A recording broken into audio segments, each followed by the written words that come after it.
Good evening. Welcome to Marcus Garvey Library.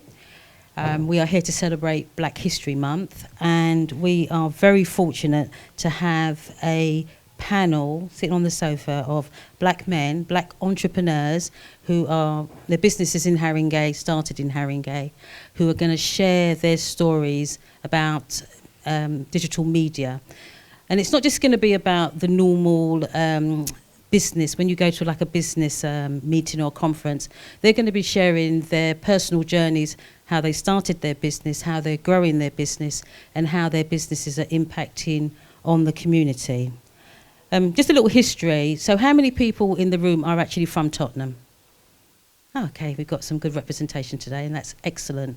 Well, we're really blessed to be living in Tottenham because not only do we have, you know, the Marcus Garvey Business Library, we've got the Bernie Grant Centre, and we are surrounded by some icons from the black community that in some ways we don't always give enough attention to. But we've had a lot of people that have come before us and have made more than pathways. They've really cut the road for us to do business, grow communities. And I'm really proud to have the chance to actually just be working with a small group of black men, because that's always a first. You know, there's never always these very positive stories about how black men are portrayed, and I just think it's really important. They've all given up their time to come and share the stories with us. So I'm going to introduce them to you one at a time. We've got Anthony Mahama, right? Should know that. Who literally runs a social enterprise called Creative Youth Zone.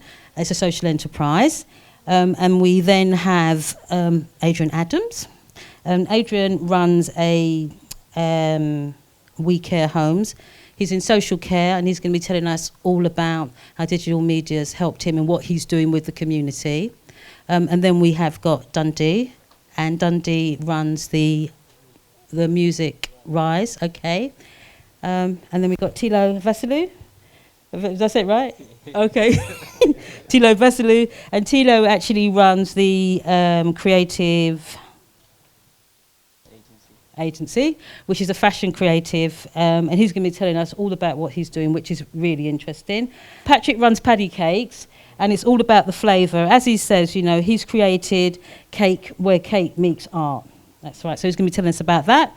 And then we have Agenda Brown, who is an icon in Tottenham, without a shadow of a doubt, as far as it goes. Well, the arts, you are, you know, award winner. It's actually got an exhibition taking place at Bruce Castle, but Agendo runs Studio Marvery, which is the umbrella for Visual Marvery, and he runs Agenda Brown photography as well. And they're all going to be telling us their stories. So, Tony, I'm going to start with you because you're all about social enterprise, you know, because that's the running order. You're all about social enterprise, and just to share, you know, what you're doing, which is really interesting work because it involves young people. Basically, I run a social enterprise called Creative Youth Zone. Basically, it's an enterprise space where young people who want to be creative have a chance to use the facilities, computers. We have recording studios. I have a photography studio. I have so many facilities that young people can come to and use. And the main thing is, always have that caption, it's free. So Tilo. Hi guys, my name's Tilo Vasilou, and I'm the director to Frame Perfect, the creative collective. And we are an agency specializing in focusing on supplying specialists for fashion visual developments. So if you're a brand, whether you're a retailer, whether you have your own products, whatever store or business you have, you can come to us. We could supply you with photographers, videographers. If you have a model or need models or actors, we could do their hair, makeup, literally tailor everything into a package to save you time, cost, and headspace producing your visuals for your marketing content. Adrian Adams, We Care Homes. Tell us all about it, Dre. We Care Homes is a social care provider. We provide social care to look after young children between the ages of 16 to 18. Sometimes 21. And I found that the young people that were in care, social care, were all over from London areas that I was familiar with, including Tottenham. I myself was born and bred in Bordeaux Farm Estate, and I found that I, as well as my peers, were best placed to really look at the issues that these young people were facing and really relate to them. Paddy Cakes. Can you tell us all about what you do? I know that you create cakes and arts, and it's all about the flavour, as you were telling us. Can you tell us a little bit more? I'm Patrick Onyido. My name is Nigerian. Excuse me.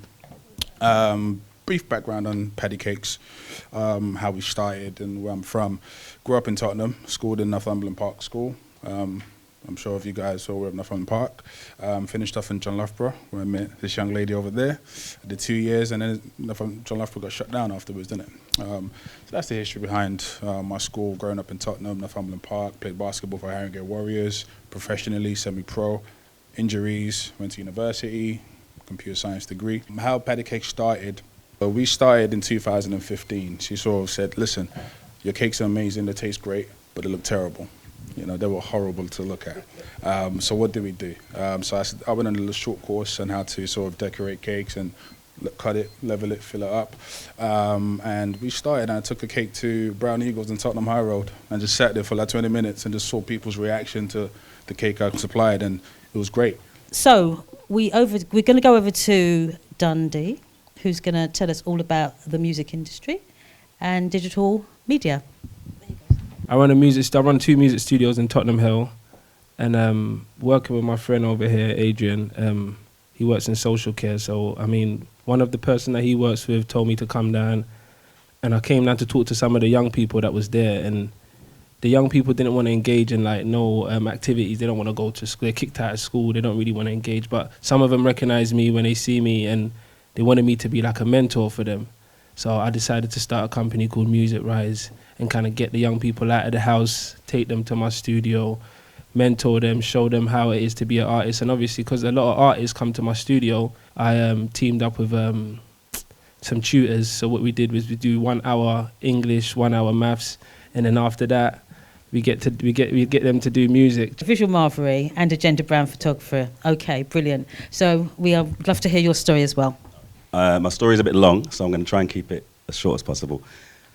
I was a graphic designer for about 20 years. I got very bored with that. One day I just stood up, left, went and bought a camera and said I'm going to be a photographer. No idea what I was doing, hadn't really been a photographer before, never taken pictures for anyone. And then, weirdly, I got some really high-profile jobs for The Times and The Economist and all these kind of people. I got lots of jobs along that sort of line, magazines and things, but I didn't really like it because there wasn't enough creative input. They just wanted their pictures on time and in focus, that was it. They don't care how much art you put into it or anything. Then I thought, okay, I'm going to do this as a business. I set up a business shooting for individuals, and then I thought, okay, definitely I'm into stories, people, human element. What are people really about? Why are they doing what they do? So I started to create visual stories. Now I have a kind of commercial photography business called Visual Marvery, a storytelling platform called Agenda Brown. I have a headshot business called VM Headshots, and I've created a headshot fund where I give free headshots to young people who can't afford headshots. So it's similar to like what you're saying. I take some of the profits from paid customers, and I give headshots to people who probably wouldn't be able to normally afford that. And I suppose a little bit about me. So we run a community magazine called For You Too, and you'll find a copy of it in the magazines there as well. And it's all about Haringey, and it's about community, business, and what people are doing. And we welcome any contributions from anybody. You can send in your articles, your photos, your stories. It's in print and online. It's a quarterly publication.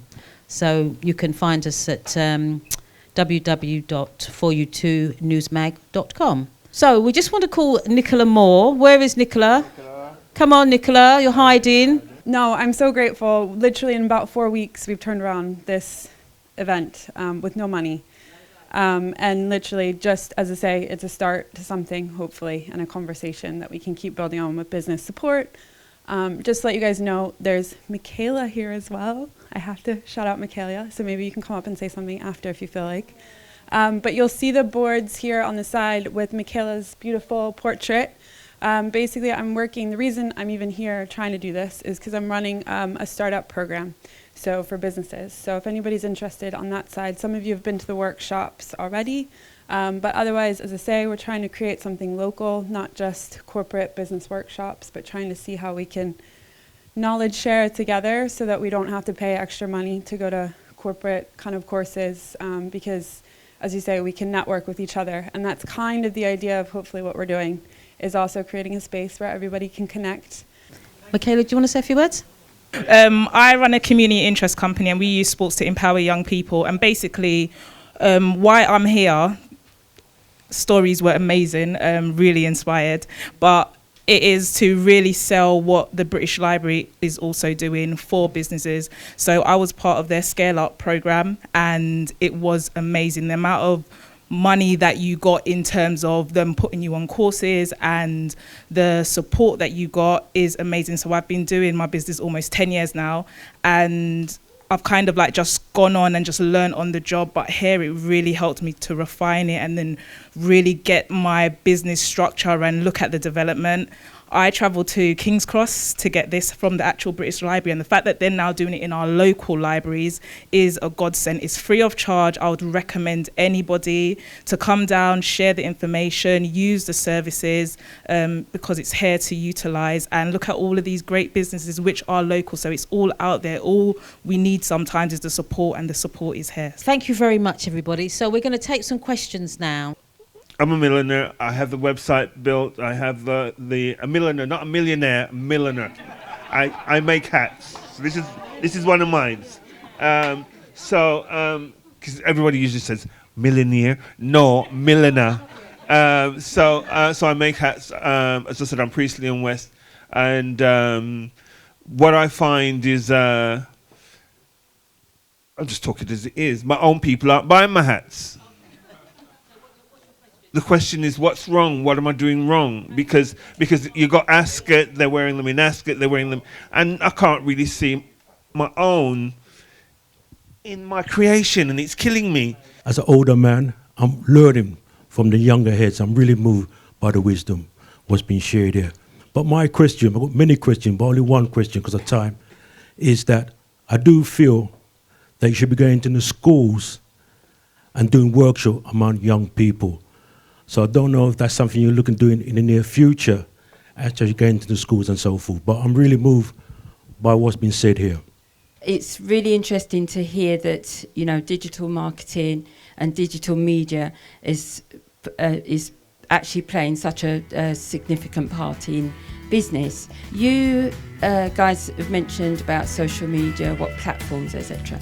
But there are other things that come into play with digital.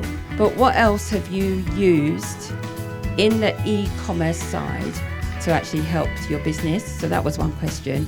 And just really in general, have you found that the e-commerce side and social media has actually leveled the playing ground a bit in business?